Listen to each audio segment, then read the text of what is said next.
Hello everyone. So I got this idea for a tier list video from the YouTube channel He Who Quacks, who featured Riot August making a tier list a few months ago about all of Riot August's designs, and I thought it'd be really cool to go through some of my own League of Legends designs and rank them similarly.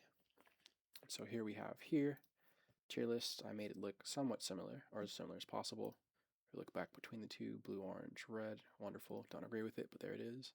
Then I added my own TBD tier. Talk a little bit more about that later. Of course, here on Chainmaker, I have a open use tier list that has all of the champions. Hopefully, that is not an existing champion, but oh well.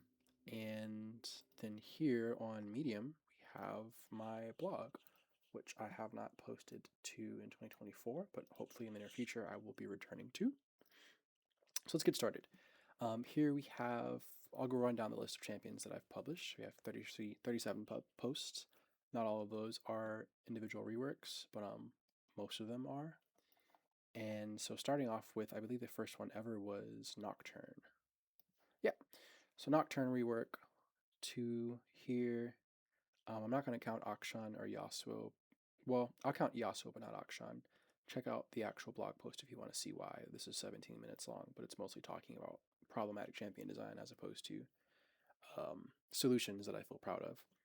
Third Nocturne essay, then Draven, Kennen, Syndra, the first one, Kennen number 2, Twisted Fate, Aurelion Soul, old Aurelion Soul, by the way, Vel'Koz, Lissandra, Vel'Koz again. This is when Azap actually saw my rework and did a video on it. Shout out to Azap. Shout out for rank 1. Thank you for all that. Shout out to your Riot Games spotlight actually recently, as of the time of posting.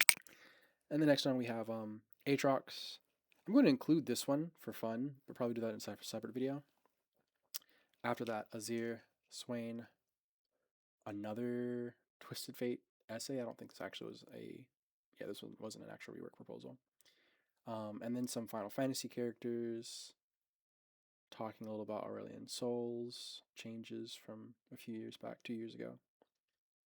And then a new second, I think, Syndra rework. Draven, excited to talk about that. And then Lucian. Let's go ahead and gather all of these things here. I remember Aatrox. I would love to do an Ashe rework, but that hasn't happened yet. Whoa, Baron, cool. Oh, that's a spoiler. Belveth, yeah, that's gonna be in TBD tier.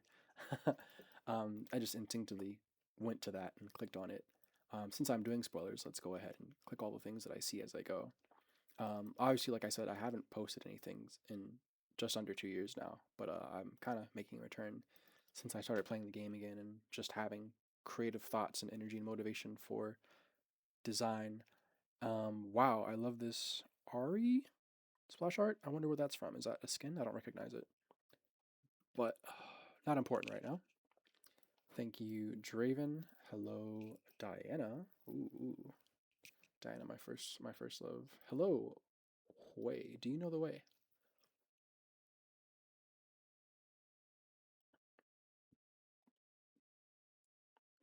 I don't want to say that I have a lot cooking per se, but I might.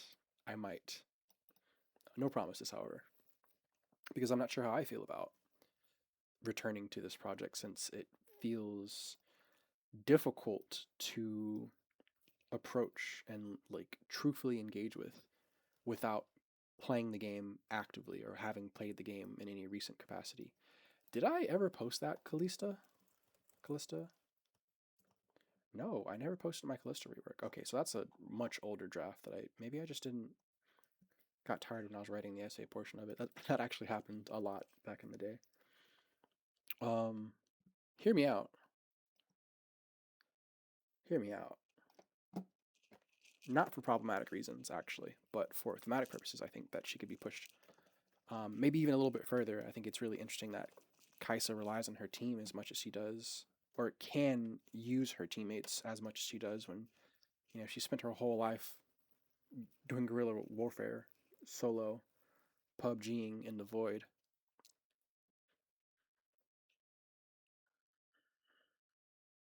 Oh, not gonna miss you, my friend.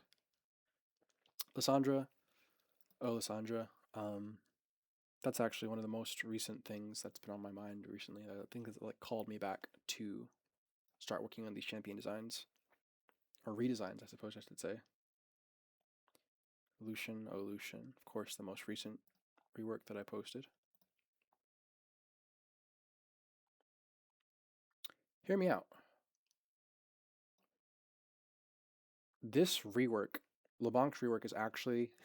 This might sound crazy. I never played LeBlanc in my life before LeBlanc's ASU, and her ASU is actually what got me to start playing the game again because she just looked so good, so good that I just felt like I needed to try. I needed to taste. I need to experience that. Same thing happened with Caitlyn, but it wasn't enough to get me back into the game. It was just like, oh, like I want to play this now.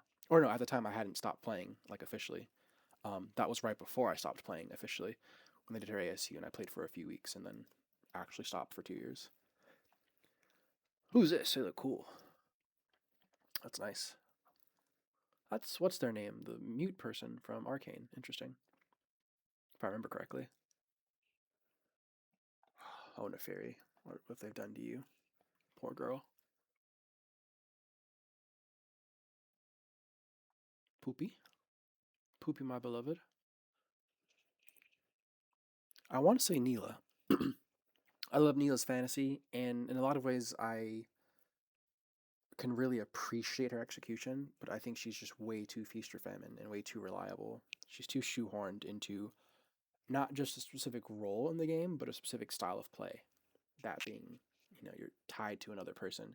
She's like the opposite of Yumi, in my opinion, and I think that is just so unfortunate for how compelling and cool a character in a fantasy that she is. It's not like self-sufficient Yumi, because obviously she's not intended to be self-sufficient in later stages. Similar to Kale, but we see how Kale's working, or has been, working lately. But as in like the Yumi that scales up and then becomes self-sufficient is a really interesting take, and I think in a game of League of Legends, or a version of League of Legends that's designed more around team composition and less individual character fantasy focused, that would work really, really, really well.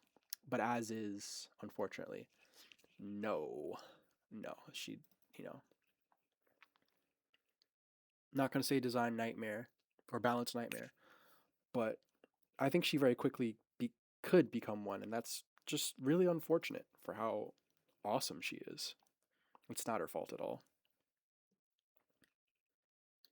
And I've been trying to go in order here, but I'm struggling to talk and make progress on the content that I'm producing in real time simultaneously.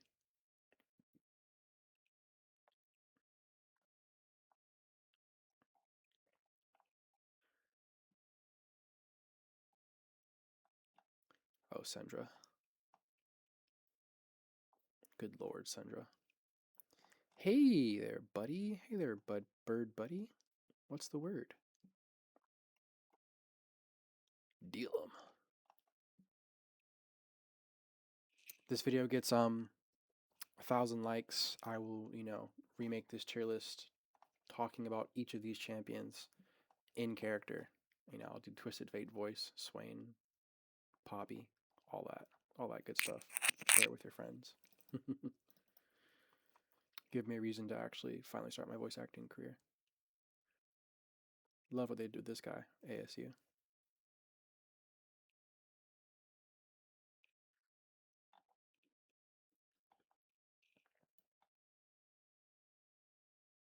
I wonder if there's a common theme among all the characters that I choose, or a majority of the characters that I choose to rework, like some undercurrent that I can't see. Haven't noticed myself. That might be readily very apparent to someone seeing me make this list. If so, please let me know in the comments. Like, what's the theme? The thing that ties a lot of these, or a good deal of these characters together. Um, Characters that I might be drawn to. Obviously, oh, let me double check before I say this. These are all characters besides Camille. Camille's a character I started playing, tried a little bit after I got back into the game this year, 2026, after LeBlanc's ASU. Have not played her historically. I have not played Irelia historically, but I've developed a similar interest in her. It's like, oh, I always thought their designs were really cool, but Irelia was always problematic, so I never wanted to play her because if I ever like did really good with her, people would just say that I'm boosted or inflated. Um, and Camille was that way back during the Mythic era. Um, but I also just felt like her play patterns looked really boring, and that's probably because of the Mythics that she was tied to. Now that we're off of Mythics, her play patterns are very different, and obviously she's really lacking in the agency department. And I think if I remember correctly, the win rate department. But again, I don't follow the game that closely. I hardly even play, so I don't know that for factually. But I think that her fantasy has always been really unique and really cool. I love like old ladies that do stuff. Um, Similar to LeBlanc in a way, although she's obviously not allowed to present as an aged person and an elder citizen. Shyvana. What a easy topic to content farm right now. Hear me out. Hear me out. Whenever this guy is or was popular in the past, in my 10 years, 10 plus, 13 years of playing League, whenever this character's popular, I take a break. And I'm sure everyone can relate to that kind of feeling. Um, Let me know in the comments who's your character. I don't even play top lane. That should tell you how much I dislike Tryndamere. Who's this? It's like Yasuo? Yasuo and Yone combined? No, that's Yasuo's features. Cool.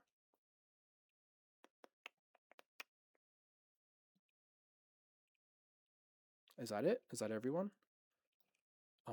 Let's go down the list one more time. I'm not going to show the drafts in this because, on the one hand, I have a lot of things that are written down in my IRL notebook on paper that are not in drafts. On the other hand, if I'm going to return to doing this, like this blog of League tilts or League of Legends that I would like to see, that I'd like to see. League tilts is something that I'm like really emotionally or was really emotionally invested in the past. If I'm going to continue doing it, I want to be able to like milk as much content out of it if as possible, if that makes sense. Especially because obviously, as you see, like I'm doing a YouTube video. Medium is a text-based medium or platform. YouTube is video. I'm going to be doing things on video from now on, for as long as I'm engaged with this topic, that being League of Legends design, and maybe other things in the future. So I don't want to tip my hand, is what I'm saying. I don't want to tip my hand in terms of future content, so to speak, that I have planned. I'd like that to come organically and both not set myself up for the expectation that, hey, this is going to happen and, please wait for it, or please look forward to it. But also just give myself the space to fill things out organically and, continue forward with them if I actually feel the excitement and motivation for them. I almost forgot you. As opposed to sitting and doing something um, because I think I feel like I should be beholden to my past self who wanted to make a, I don't know, career or identity, mold an identity out of this. I'd love to be the League of Legends that I like to see, series person, the way that, like Nicky Boy is, or Magikarp used to be like the, silly spotlight person, and Donkey used to be the, well, Donkey was a lot of things, League of Legends, and League of Legends was nothing to Donkey, unfortunately. Rest in piss. Rest in piss, League of Legends, not Donkey. Love you. Yeah, I suppose it makes sense to make a separate video talking about like my personal relationship and how that's evolved over time to League of Legends and interest in making content for League of Legends. And yeah, I could say a lot of things about that. But for right now, I've started playing again. I enjoy it. I never stopped thinking about champion design. I just stopped doing it because I honestly hate the game so much at any given time that it just didn't feel worth emotionally engaging in. Oh, and I think this is the last one. I knew that I was forgetting something. All right, I'll go down this one last time. Lucian Draven, Syndra, Twisted Fate, Azir. Did I get you, Draven? Yeah. Cool.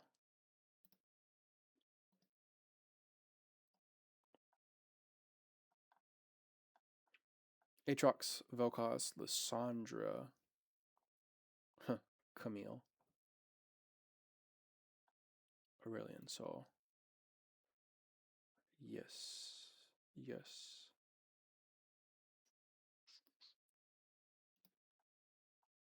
Sandra again. Ooh, Kinnan. Don't remember grabbing Kinnan. What? Pantheon. QR QRS Spirit Blossom. That's funny. There we go. Oof. Kinnan. That's a big one. That's well. Let me finish this first before I start speaking. I will throw in Yasuo because I said I was going to throw in Yasuo. I wish I could have. No, I'm not really interested in doing a Zenzao. Never mind. That's not a spoiler either. It's just thinking I wish I could have done something with him before his ASU because he looks so beautiful now. That's a champion that I never ever played and started playing after the ASU once I got back to playing the game because he just looks so good and I like what they did with him. Aside from the super handsome ishness going on here. Okay, so as I was just about to spoil myself, Kinnan, you are going to be like right here. Like, I don't know if you're going to be the end or the front. This is not going to be ordered starting off. I might order it at the very end because I tend to like doing that. It feels good and correct to me. Oh my God, Kinnan, what an inspiration. I'll talk about these things once I finish making my first draft. Oh my God, is Bel'Veth? Oh, okay, that's a spoiler, so that's a TBD. Everyone has already posted is going to. I'm taking out of TBD tier for now to help myself think.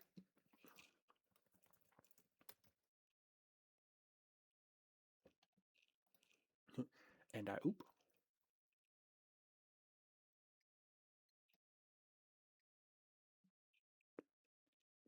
And I oop, and I oop, and I oop. And Swain. Yeah, I did do Swain. That's already come out of my brain. Has already been let go of. Vexipoo. Asol. Nocturne. Yasuo. Alright. I think the only person staying in D tier is Yasuo.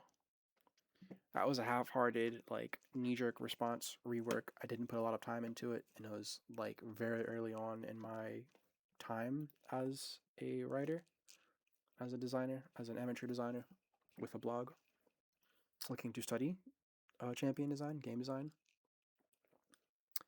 And I feel paranoid that there's something really obvious that I'm forgetting, but I suppose it'll come up eventually. Yeah. Everyone else go up tier.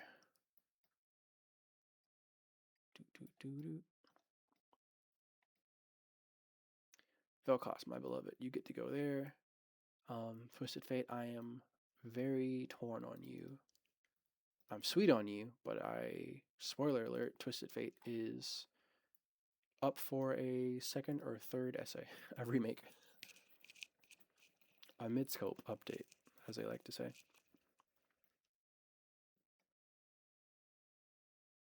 I don't know about you actually. Sandra, you were so close to being transcendent for me.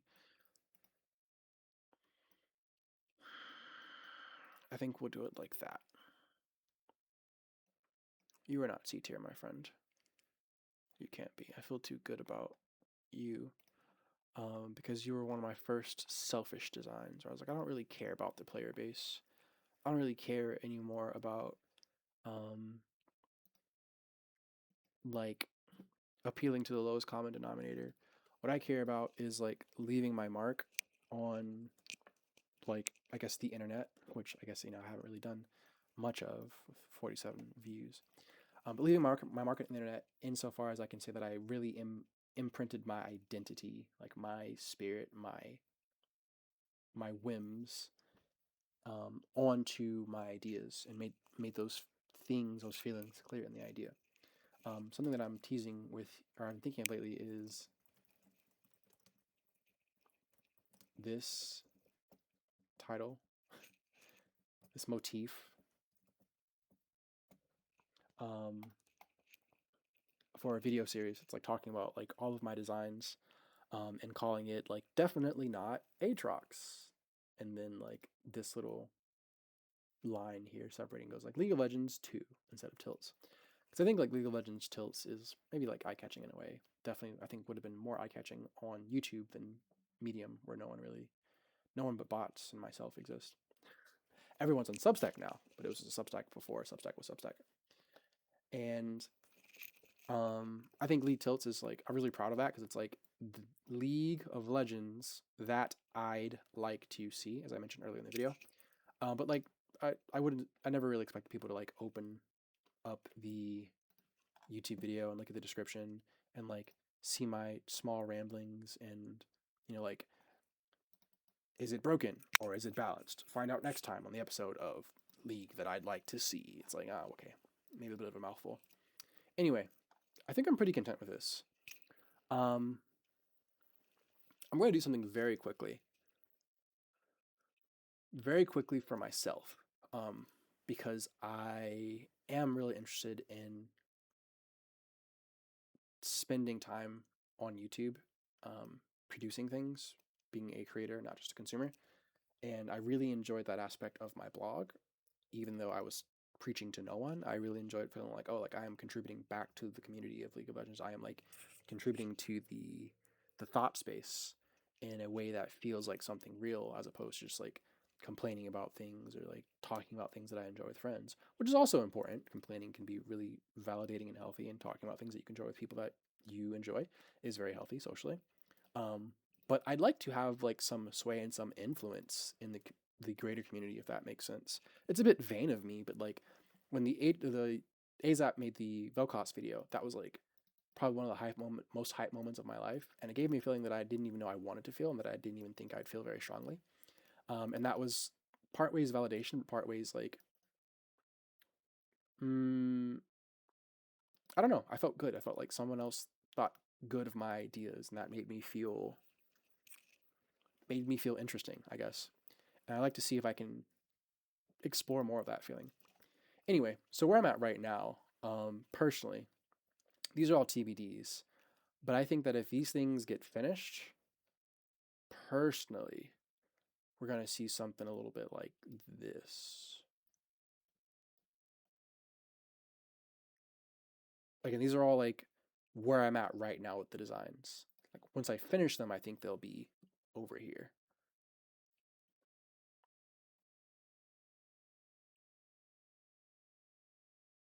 And obviously we're shooting for no D's.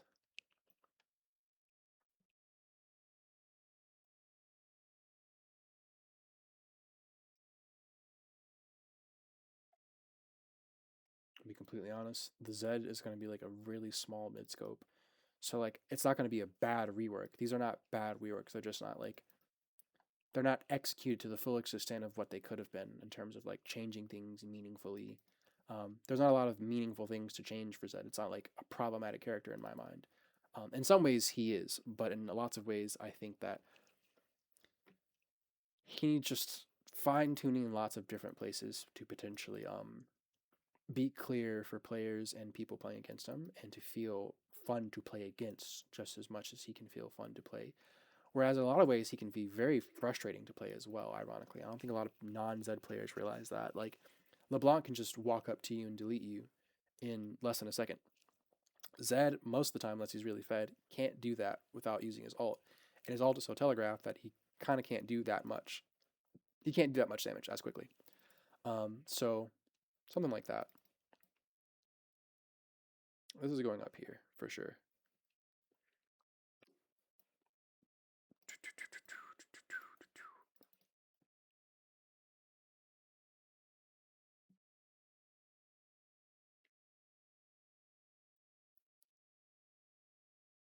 Just for now. Just for the sake of thought.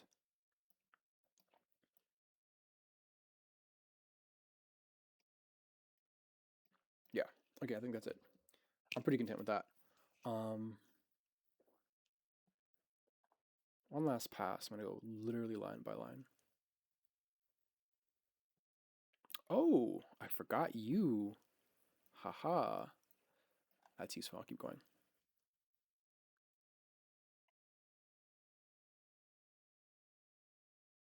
Awkward.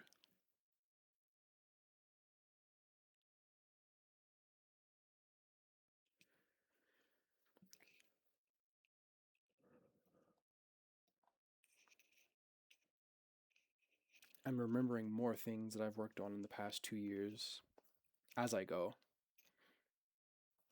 So this one's Caitlin's awkward because I talked about her earlier and how like she was like one of the reasons I got back into the game or was able to enjoy the game for a little bit after so many years.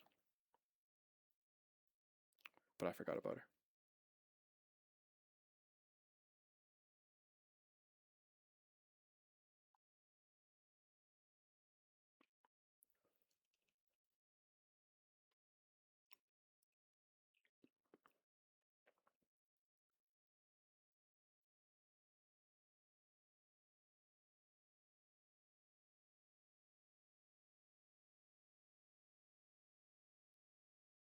If you see me hovering and stopping a lot, it's because I'm realizing or I'm remembering that there are characters that I have lots of thoughts about that I never actually began the process of putting pen to paper.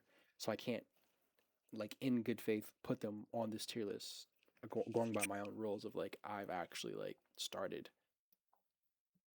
laying some kind of ground or laying some kind of cement on the floor. Yeah, this is one of them. I've thought a lot about it, but not actually written anything down on paper or otherwise. Okay, cool. I'm going to leave these here for time being because once again, this is all just like a proof of concept. And then I will return these to their former places. Did I mean to put that in D? I guess I did. I guess I did.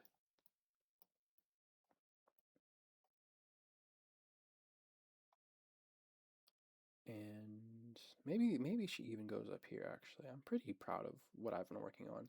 This is a very recent one for me. Neferi, LeBlanc. Who else? Belveth. These are very the most recent ones for me. Camille as well. Where'd she go?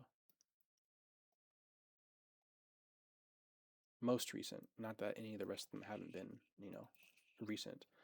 Um, but these have been things on my mind, and like I've been playing League of Legends for a little bit. I haven't touched it in maybe like 3 or 4 weeks. But it was maybe like a good month or so that I was playing it between January, February, and yeah, these were very much on my mind. Belveth is one of my favorite like characters in the verse, and so one of the first things I did when I got back to playing after I got all the LeBlanc out of my system is I went back to see, okay, like how good is LeBuff? How good is Belveth right now? How can she function? I actually played a bit of the lane Belveth, and I won a lot of games. Like a lot of like I think I won more games in lane than jungle.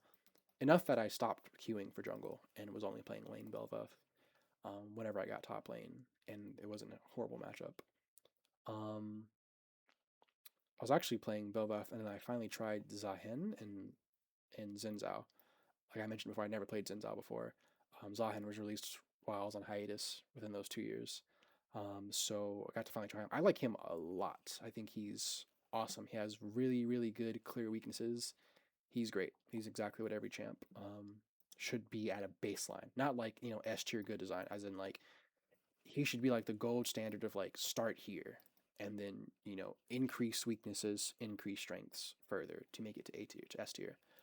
Um, Belveth, current Belveth, is very much not that. I think she's maybe like B tier health wise, things like that.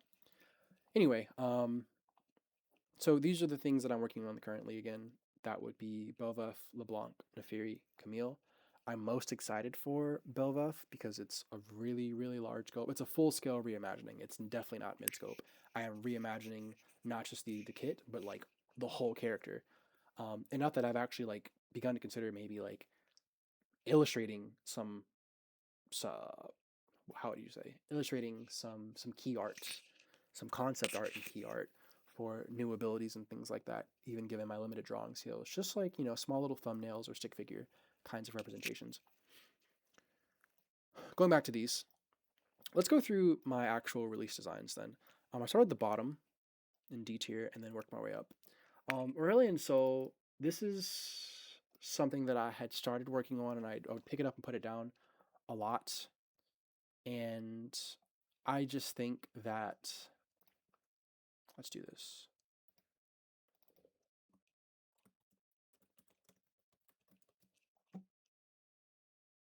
Um, all right, chat, pick a color 1 through 10. 1 through that's not 10. That's more than that's at least 5.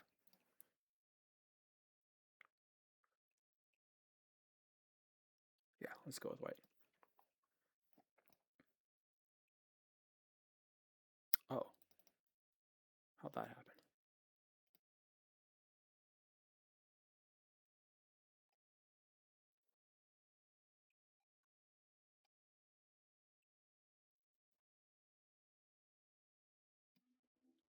D is red. Where did D go? What the hell?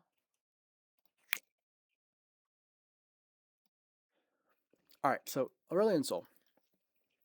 Um, Asol was kind of like something I had been thinking about for a long time because he was obviously like very difficult to balance and things alike. Um, so I did this design. It's one of those things I had been sitting on some design ideas for a long time, and I hadn't really given a lot of attention because I still like I enjoyed playing him enough that when he was good, I'd play him, and when he wasn't, I just wouldn't play him because yeah, he was really problematic. He felt like really unfair to play oftentimes when he was good, and I mentioned before how like that can I often will just sap the enjoyment out of gameplay for me. Um, didn't mean to do that. And yeah, so when he was his mid scope was revealed, I was just like, or actually released and revealed, I was just like, oh crap! Like if I don't release this rework now, like it'll never be relevant ever again. Um, wow, that's funny. Um, so yeah, I made this design basically like focused around his giant star cue that can cover the whole map and whatever, and like making it a central point of either you play to get gigantic Q stuns, star stuns, or you play for DPS. So burst or DPS, one of the two, and you can build. Um, I guess the builds would be mostly the same, but like your play style, like do you want more movement speed and CDR, aka what call it, the the headpiece item that I can't remember the name of right now. That's so funny. I'm normally an item, a random trivia facts person. And then he had this passive where like he essentially gets Scion's R, the whole like train. He's just running across the map, but he can go over terrain, kind of like Kane, and he gets faster and faster, like literally a comet. He just gets faster and faster until he hits the brakes. And he gets it by moving in the same direction and gaining speed. And then once he has max speed, he can start the Scion ult. And this is meant to like once again like focus and benefit his giant stun. So once he has max speed, he does the giant stun thing, and you know gank, just like Tilia, release Tilia or whatever. I think this was very reactionary and needed more time in the oven. That's all I'll say about that. Actually, I don't think I can say much more comprehensively than that.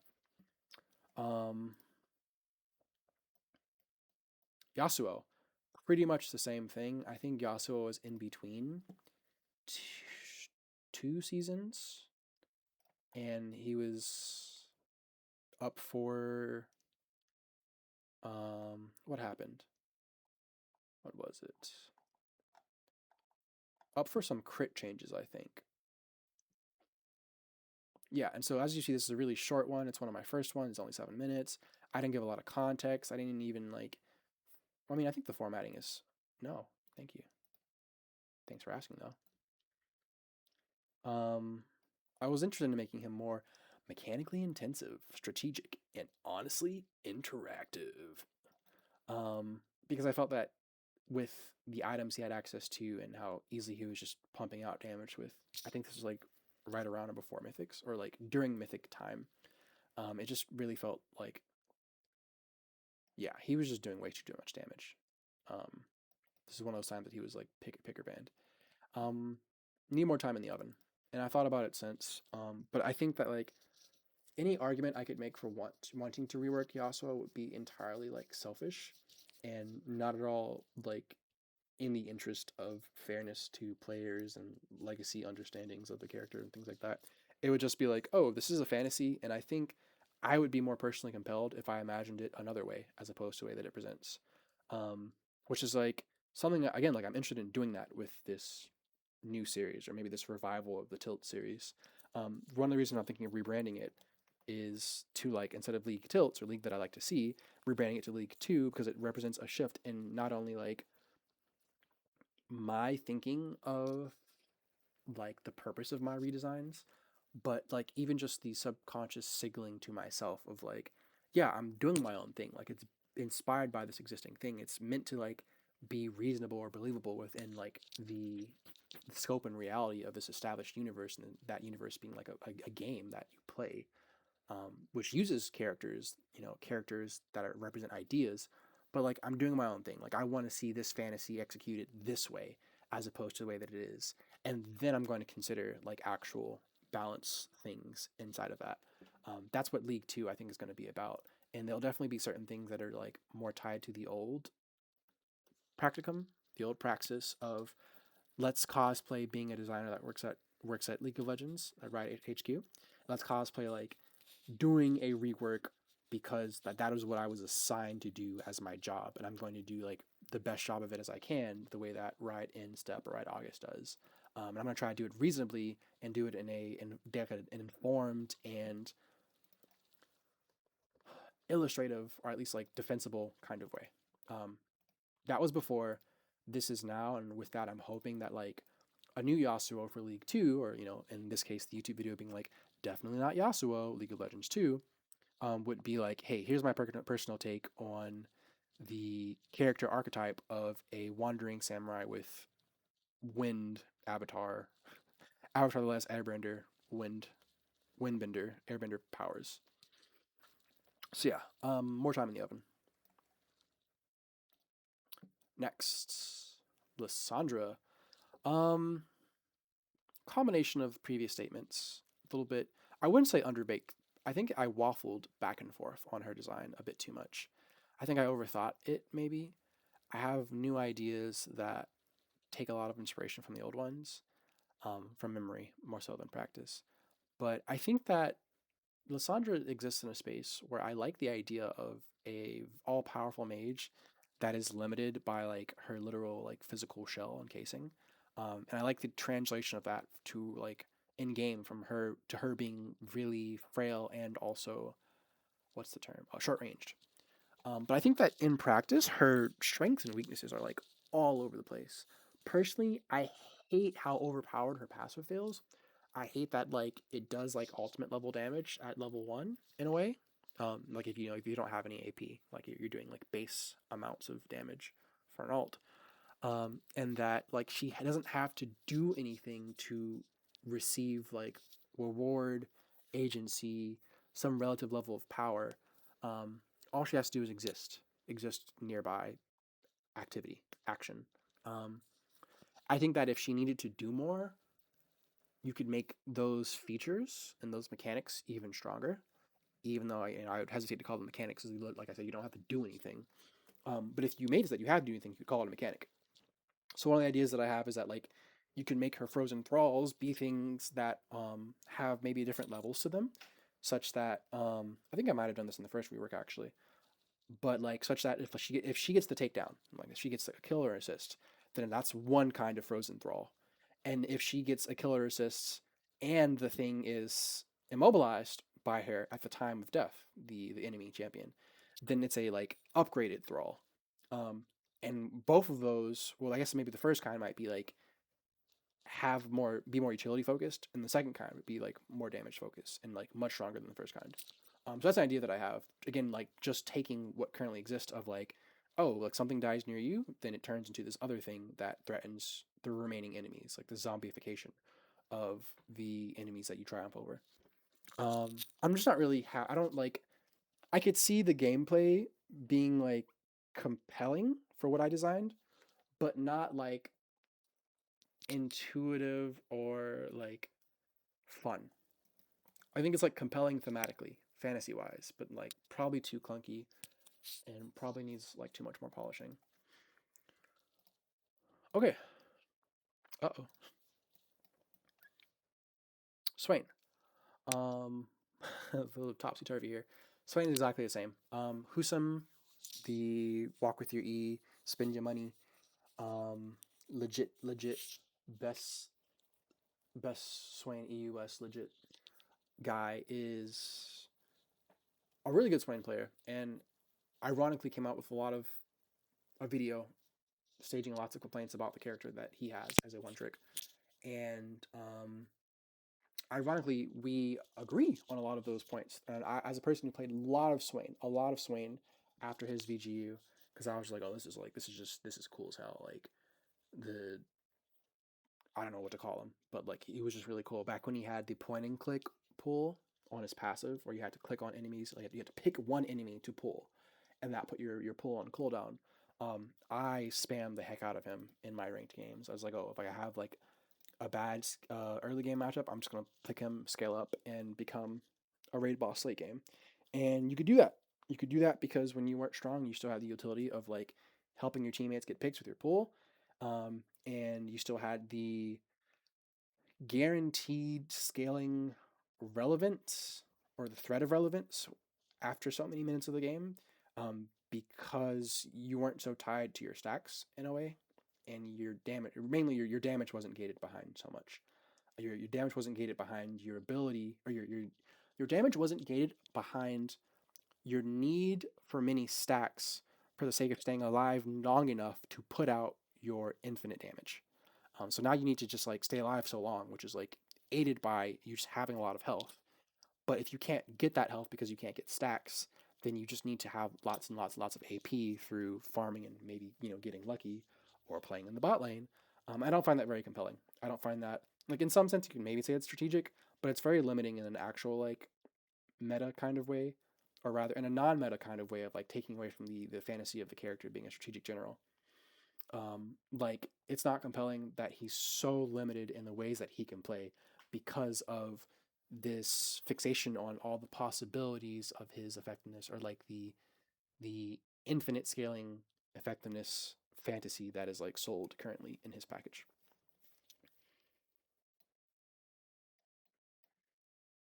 Okay, I'm going to try and stop confusing myself now. Oof. Aatrox, this one's worth looking at because I like it a lot. I honestly think it might deserve to be an A, perhaps. But I can fix that in pokes. So this is like I mentioned earlier. This is like a selfish, completely selfish design where I'm just like, I don't.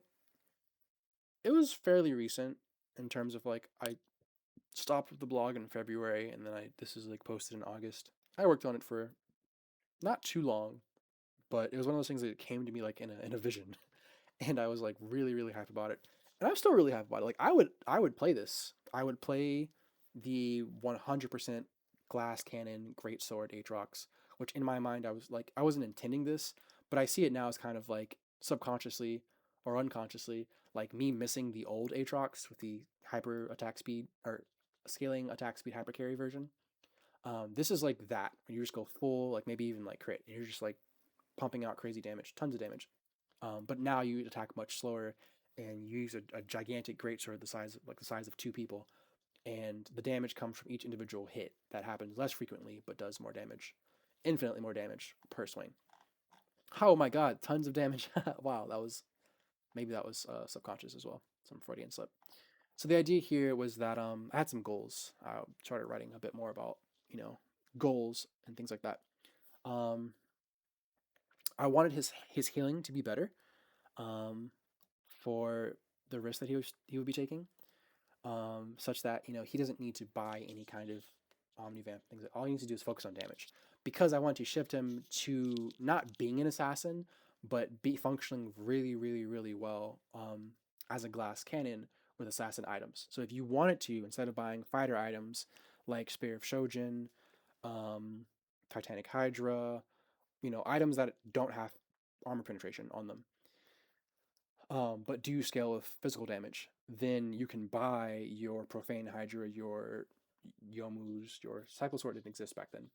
Um, and you get a really good pick. You go in, you Q1 immediately alt, and then Q2, and they're just dead. They're just dead and gone, and you are a raid boss who just deleted their carry. So good luck killing me because I'm going to heal through everything, maybe just barely, everything else that I do. So that's the idea here. I made so that his passive scaled with lethality to do more max health damage. Again, because you want him to siphon health as a way to remain alive in fights, and also slow. This is really funny because this is Cyclo Sword's effect. I gave him Cyclo Sword's passive um, before Cyclo Sword existed. So like that's something that was really funny when that item came out, and I was really proud of like I guess the prediction that this character would want this kind of gameplay loop or access to this kind of gameplay loop, access to this means of agency or this form of agency. Um, I made it so that did I change the scaling with lethality? No, I didn't. So yeah, this is I think is exactly the same. Yeah, this is complete. Q is exactly the same. Um, W. So I gave this Callista's Q passive, where if it kills something, it keeps passing through it. And then also made it so the damage is always or is doubled against minions. This is intended to help you wave clear minions. Um, I think at the time that I made this rework, Aatrox had healing on his E against minions. Was that ever the case? I don't recall. But I wanted it to be that like if you like somehow line up a bunch of low health minions, you can clear the minions with this ability. Or the way that Senna hits her W and gets the instant root on a low health minion, you can instantly chain someone through the minions because you lined up all the low health minions and then hit your enemy target unexpectedly through it. So it adds a bit more spacing and proximity based awareness into your lane negotiation against your opponent. Well, that would be interesting. Did I lower the damage? Yeah, so the damage is really low. And then I think,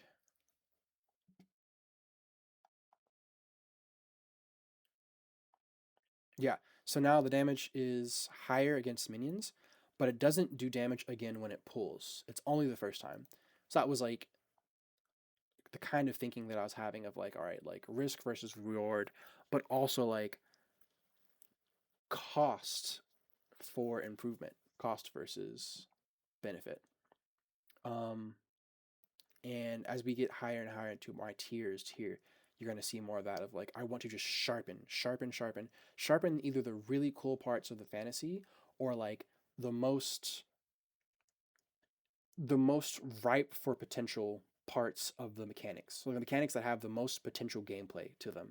So like what are the parts of the kit that can make for the most interactions, like literally the most amount of interactions between player and opponent or player and the rest of the game. Um, or the most compelling interactions between the player and the environment or player and the opponent. And so I think like having a Kalista Pierce situation here where it's like, oh, I can like start my combo, I can get my opponent ensnared, and it lets me like threaten them with my combo before they realize they're threatened with my combo. With this ability, if I just like trade some damage, um, I'm into that. For what it's worth, I'm the kind of person that like for a damage based character, like a character that's only intended to do a lot of damage, let's say LeBlanc, for instance. LeBlanc, I feel, is so inconsistent because she literally, if you blow, you just, blow some air on her, she falls over and dies. When it gets to late game and everyone's at max items or even like, 4 or 5 items, 25, 30 minutes. And I think it's so frustrating that like sometimes you don't do you don't do anything wrong, but you still can't do your job and feel good about it. Maybe you can do your job, but it's so hard to feel good about it when the cost of doing your job right is almost always death in this game. In game, of course. Because the way that the champion's set up with like no defensive whatever besides, dashes, if you get the kill on the most fed member of the team, awesome. But then it's up to your team to follow up and make good on that investment, make good on your sacrifice. And that can be so frustrating, no matter what elo you're in. You know, maybe low elo really sucks at closing out games. Notoriously, that's what we say. That's what people say, because they don't know macro, they don't know rotations, they don't know like when they have priority and things like that. But like everyone has bad days, everyone has bad games, everyone has like brain farts. Like sometimes you go on and you kill the thing and you kill the enemy hyper carry or the most fed person on the team, and your teammates are just like honestly just like surprised that you got the kill, and they're not close enough because you w'd and then r'd from half a screen away to get the kill, and you also still somehow had enough damage for the kill, and your team's like, oh, like we were walking in the other direction towards Baron, maybe we should have followed up. Sorry, now we're like indecisive, we're not going to start Baron for another 5 seconds because we're just like thinking of walking towards you to like engage on the remaining enemy team. But we're also thinking not because you're so far away and we don't want to blow cooldown. Like, yeah, like that's not like I don't think an uncommon situation. And in team fights, it's even more difficult because everyone's clumped together. So like, yeah, you might be able to get like a quick cheeky kill off of like being in fog of war or whatever. But often than not, like you're going to be warded off by the enemy front line, and they tend to have more CC than not. So you get stuck for one moment. 1 second is all it takes for the enemy hypercarries to catch up to you, and now you're just dead. Because even if you were in the right place to do what you needed to do, you might not have had enough peel on your team or enough follow up or enough your teammates didn't have enough reaction speed to do their job, and that is to keep you safe or in the best position to do your job.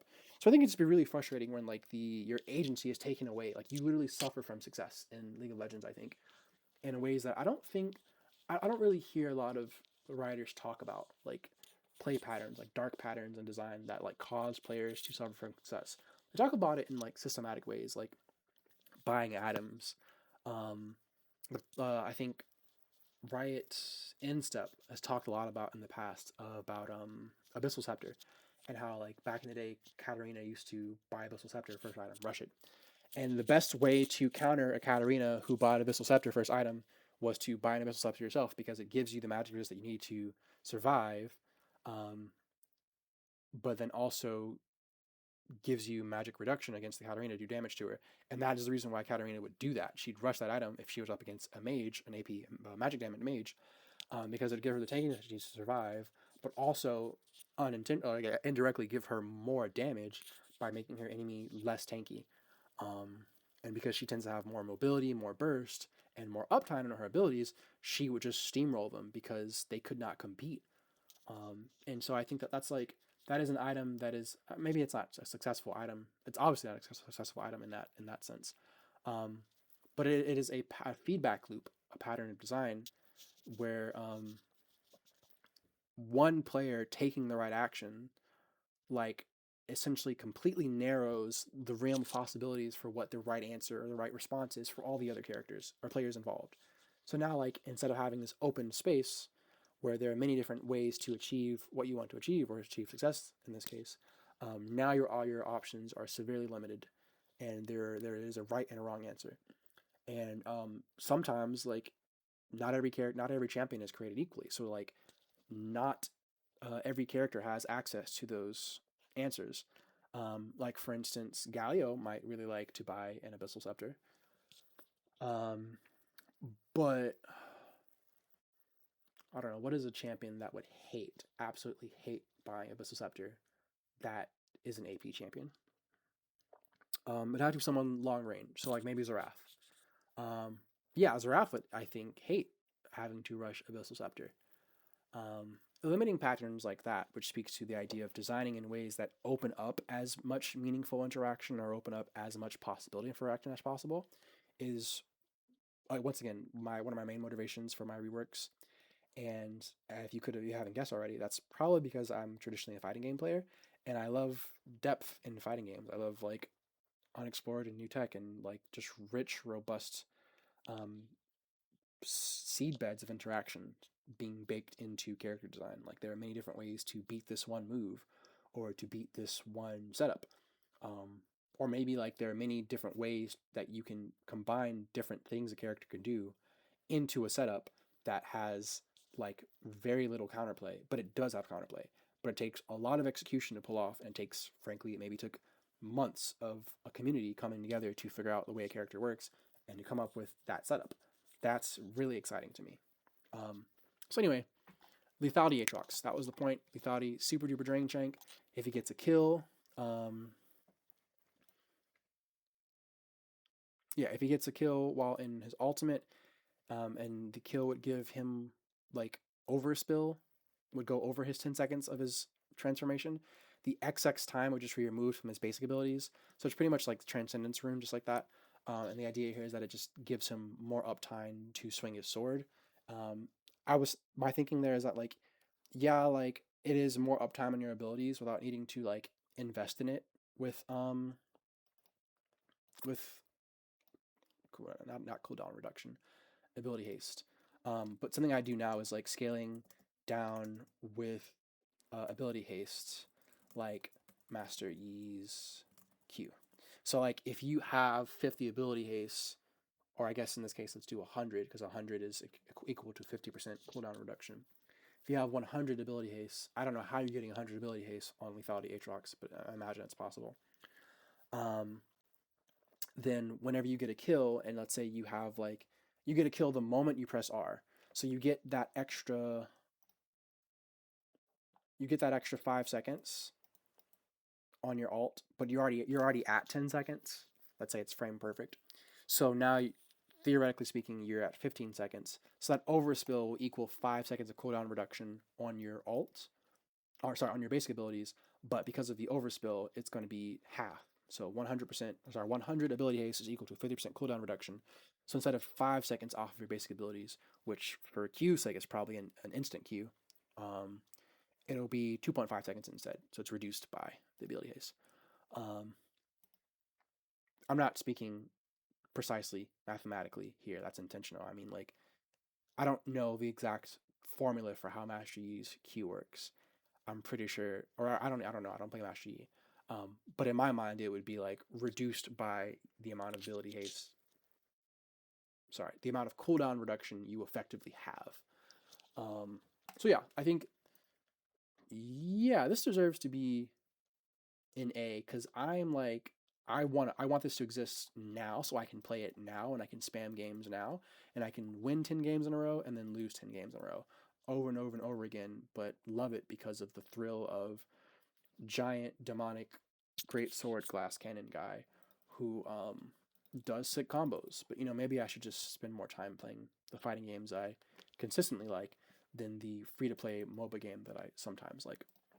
Anyway, next current topic. Ooh, let's do Azir first. Azir was based off of the idea of like the Sands of Time here. Just missed you. Here I'm thinking that like he has longer cooldowns, but the more time he spends in battle and the more he successfully hits enemies with his abilities, the more cooldown, not literally more cooldown reduction that he gets, but I'll show an example here. So hitting an enemy with your Q is a thing, right? Has a cooldown. I think this is a longer cooldown. I'm pretty sure this was a longer cooldown at the time. I'm not gonna read all this right now. Yeah, and then at the time he didn't have on hits either on his any of his abilities, so I gave him on hits on his Q, and I think his W.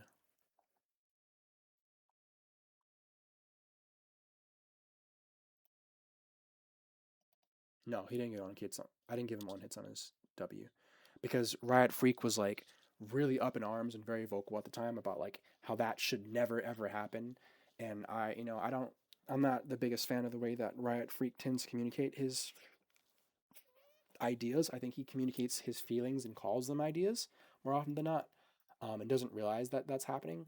But we all have room to grow and improve, and it just takes repeated effort to do that. Um, so I think that was really cool. The idea of like, oh, he has longer cooldowns, but he was able to like stay fighting. Like his cooldowns get reduced the more he fights. So that's what's one thing. And my main goal for this rework was to give him back his bonk alt, such that when enemies dash into his alt, they're like it's literally an impassable wall. You cannot dash over it. Like the counterplay isn't to just wait until after he uses it and then go ahead and use your dash. Rengar, Riven. It's no like you're going to get bonked away. And the cost versus benefit of that, the benefit is like he has more safety. He has more safety because you cannot pass his wall. You have to walk around it. The cost was it doesn't do damage anymore. Damage removed. None. So now it's just an Anivia wall. It's a wall that moves and pushes you back. And then I also gave it back the bonus movement speed from release. And this was the main goal for me. The main goal was like, well, how can we make Azir like fun as a area control mage marksman, um, but not return him to his status of like pick and 100% pick or ban in pro play, which I believe was brought about by his like inevitability that he does lots of damage late game, but is also like both relatively very safe when he has his ult, but also can like make plays. So champion like the it's not that a champion should not have both. It's that if they have both of them, they should be bad at one of them, or like they shouldn't be good at both of them rather. So like if Azir can get away from being jumped on using his ult, then it's not fair that he also is able to jump on you. He's also good at jumping on you because of his ult. Like yes, they share the same cooldown, so once he uses the cooldown for one, he can't do the other. But the threat of having it before he uses the cooldown means that he can do either. So if you don't jump on him, he can jump on you and start a fight. And that not only like makes that you have to respond to his threat of like now you're in his enemy's team because you were pushed towards him, but also it's doing damage to you and he's in range of you to do damage as well. And he, as we just talked about, he does lots of damage. So I thought the best solution is like, hey, like this doesn't need to do damage. This is not where his damage is supposed to come from. And I think thematically it's really cool of like this phalanx. Phalanx? I don't really know how to pronounce that. I haven't heard it in a while actually. Uh, Old English teacher, by the way. He used to take English. It's actually really funny. But this is in English, so it's cool. That's not an English word. It doesn't come from Germanic roots. Anyway, yeah. So the idea was here was like let's not necessarily like make him so scaling focused, but let's make him more effective at all layers of the game if he chooses to spec early into like battle focused stats.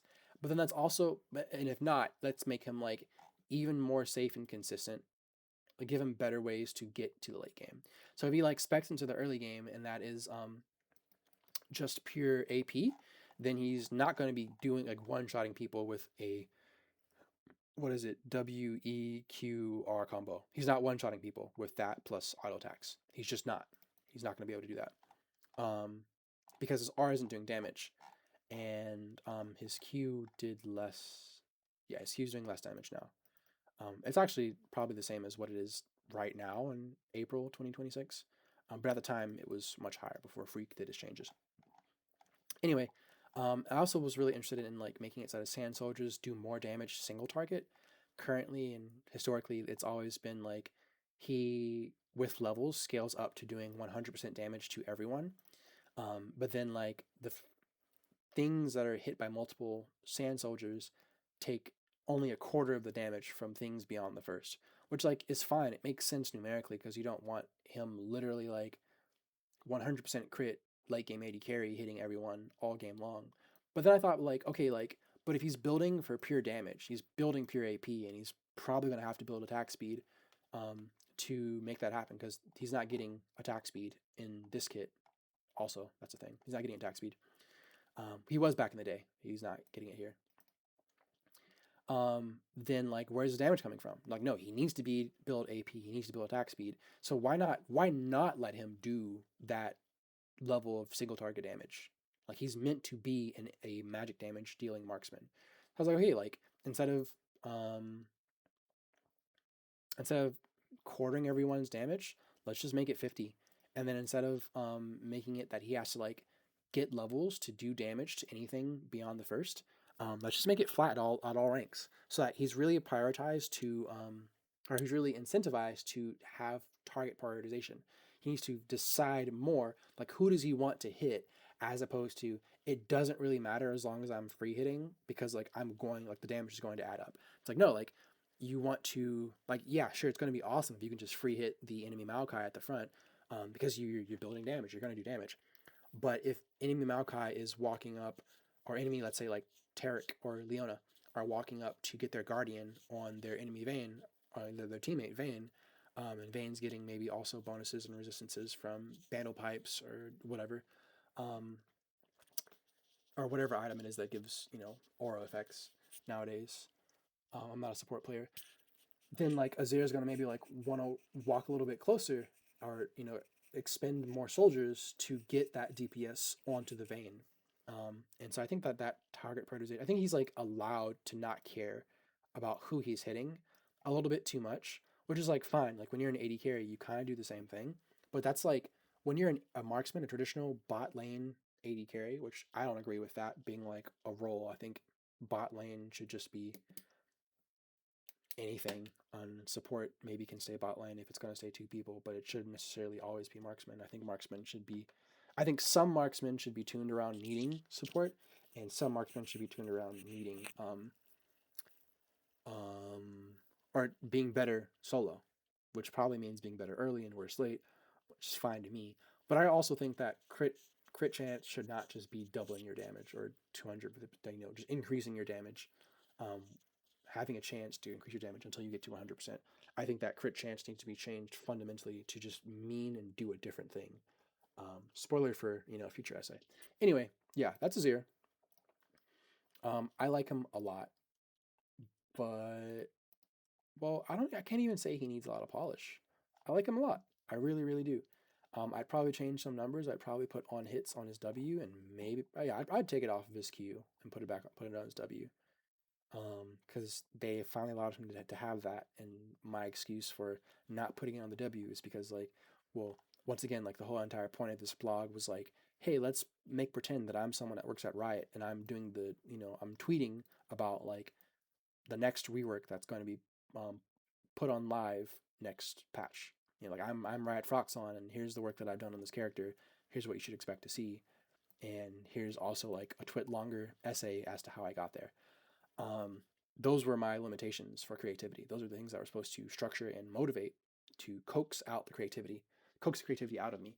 But obviously, I'm not operating under those pretenses anymore, and I'm not also really interested in the realism aspect of, you know, oh snap, I saw this on Twitter and I thought it was real.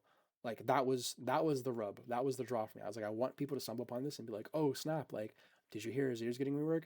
And then and their friend goes like, no, what are you talking about? And it's like, oh, but I saw this. And then you click on my page and you realize, oh, it's a fan page. Um, I still think that's really cool, but I think it's ultimately the thing that made me burn out on wanting to write about the game, because the game is already so frustrating, partly because of like the design decisions that go into the patching, the patch culture, and the constant updating and things that decisions changes in design decisions that really oftentimes just don't make sense, or they say one thing and they just do a different thing, and it's just really frustrating to me. Frustrating to a lot of people, but to me personally, as someone who really is interested in learning game design and more so game philosophy, but also it's just like, well, like this is a job I'd actually be interested in having someday. I'd love to be a Riot Froxon or a Riot Instep or August, especially Instep or August, because they're out there like they're leading the charge in ways. Like when something goes bad, they're the first people that people complain about, which is horrible. But like it takes a lot of bravery and it takes a lot of commitment and dedication to be able to like cultivate your mind to make things from scratch and to do these kinds of things. So I really look up to them, and I really not idolize, but I commend them for that difficult work, and I think that it's really I really respect them in that regard. Is what I'm trying to say.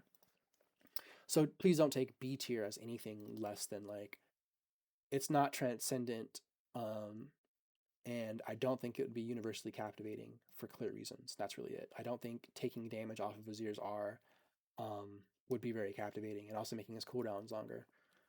I think that that would make his early game suck. Maybe even well, it's not bad now. Actually, I don't think it's decent. He can survive it pretty well. He just can't get kills. I don't think not being able to get kills is the worst thing ever. I think it would make it as bad his early game as bad as it used to be, and would make him like maybe thought more of as a late game character than he is now. Again, once like he used to be. But there are ways around that. For instance, if you just build pure damage, like you don't need secondary cooldowns if you're just you know doing your full combo on one person, because you're getting more of that single target damage. Anyway, Lucian, another selfish, the second of my selfish reworks after Aatrox. Obviously, the most recent rework I ever did 2 years ago. I hate Lucian having so much of his power budget gated behind being buffed by his allies. I think it's cool, the idea of just like translating personal buffs and enemy debuffs to more like raw power output.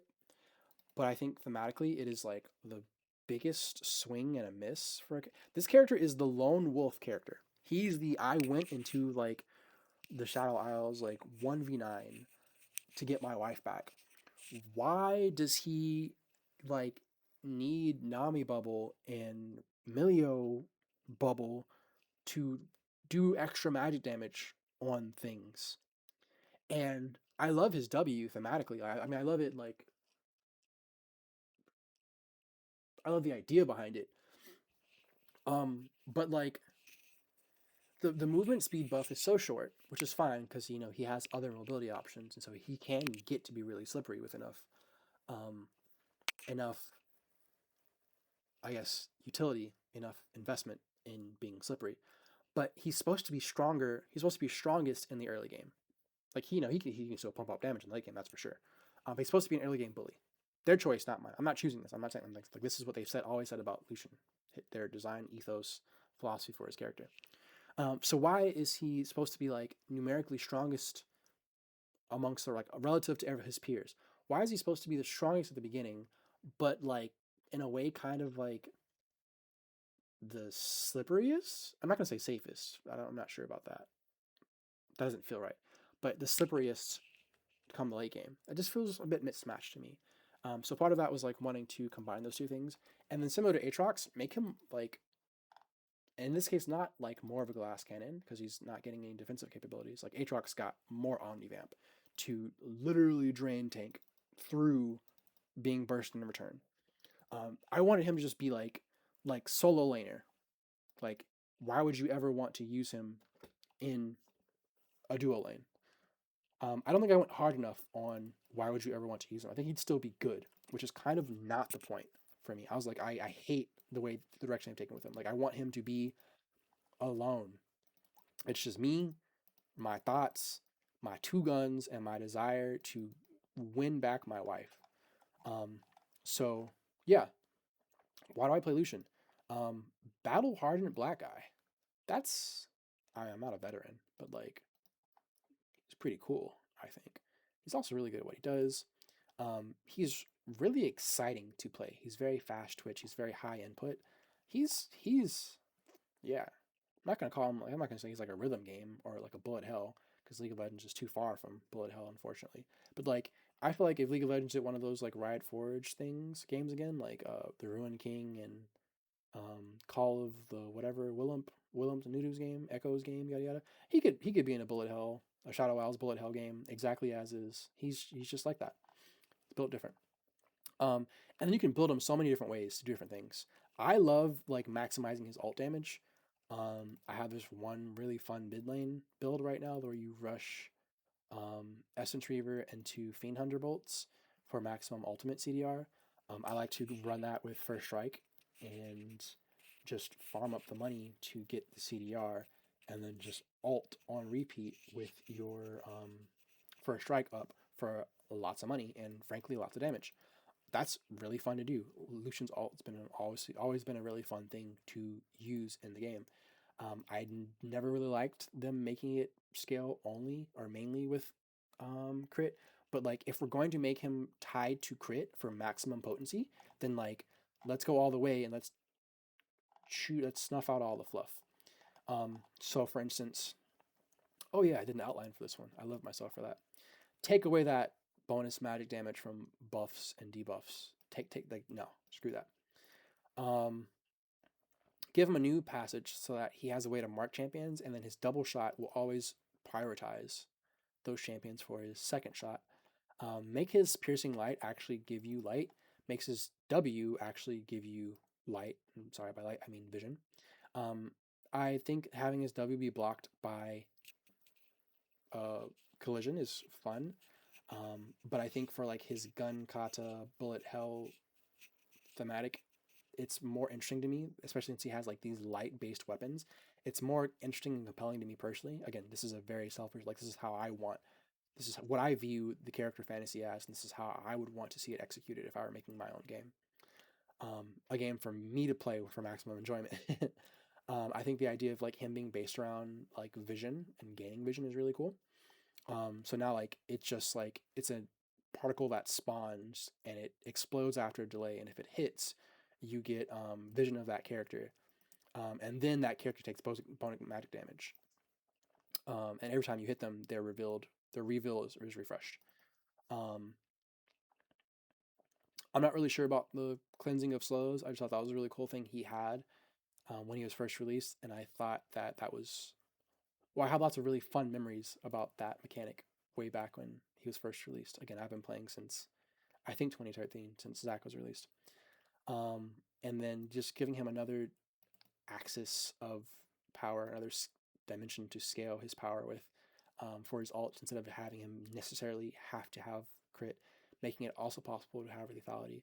So that maybe if you go for a mix of both, that probably might, I don't remember what I did numerically, but that might be like the optimal way to, or that might be the way to optimize your damage. That might be the max damage possible, having a mix of crit and lethality.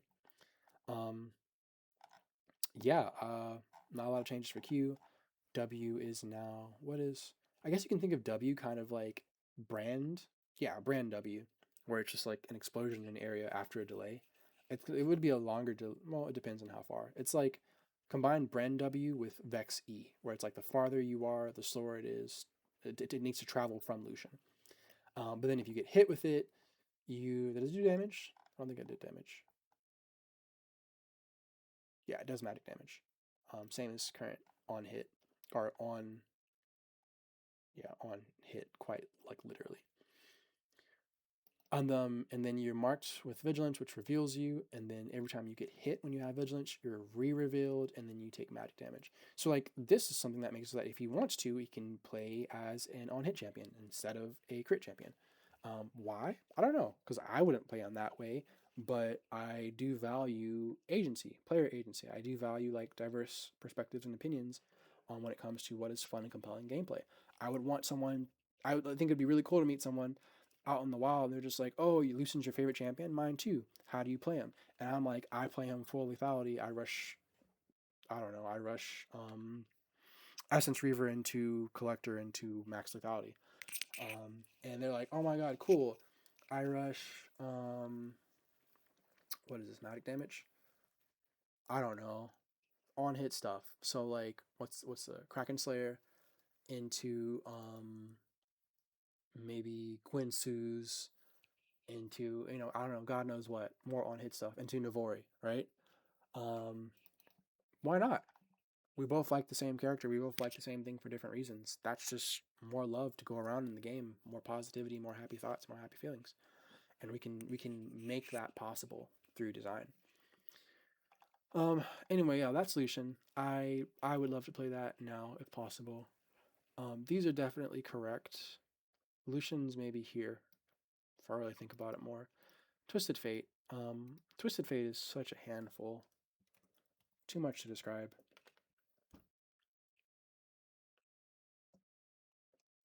Too much to describe. I think this ended up coming out really messy, but essentially,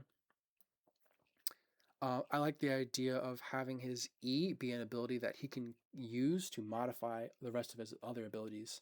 Um, with the idea behind the modification being like a sort of bluff.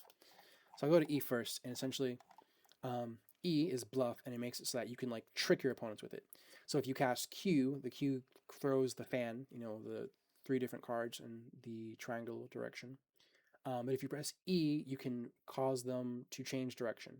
So they will go and they will circle back around and try to target wherever you pressed E. So it has to be within range of Q. But if I cast Q to my left and then press E, the cards will turn around and then try to, in a circle. They won't just like immediately turn around. They'll like spin around, spin outwards or inwards, whatever makes the more sense, the smaller angle, and then try to home back in on wherever I casted E. For W, if I'm cycling cards and I pick a card, I can press E and go back to cycling. If I'm still cycling and I press E, I don't immediately switch to the next card. So even if it goes blue, red, yellow, blue, red, yellow, blue. It goes blue and I immediately press E, then it immediately goes to red. And that can be used for psyching out opponents because, oh, you're within range and you're on red. I immediately press E. I eat a huge cooldown, but now I surprise my opponent with a gold card. Is that kind of strong? Yeah, but keep in mind gold card is your weakest damage, so you're probably banking on having allies around to follow up on that, unless you're extremely fed. Otherwise, you're eating up a huge cooldown and losing out on other ways to bluff your enemies. R can be bluffed as well. When you cast E after R, you bluff your R by channeling your little pose, and then all you do is flash. So it's like it's literally hex flash. So you fake out the teleportation, and you just flash in direction after the channel. And then what E does by itself, without any other ability being active, is it did a bunch of things. I don't think it. I think this is yeah. I would this would be like I've already like made different versions of this. The idea was that you reset your auto attack, just like any auto attack reset. Think of it like Jack's auto reset or Darius auto reset. Um, and then the next attack you do with the reset marks the enemy target. And I think this version, yeah, gives you true sight and then more range against them.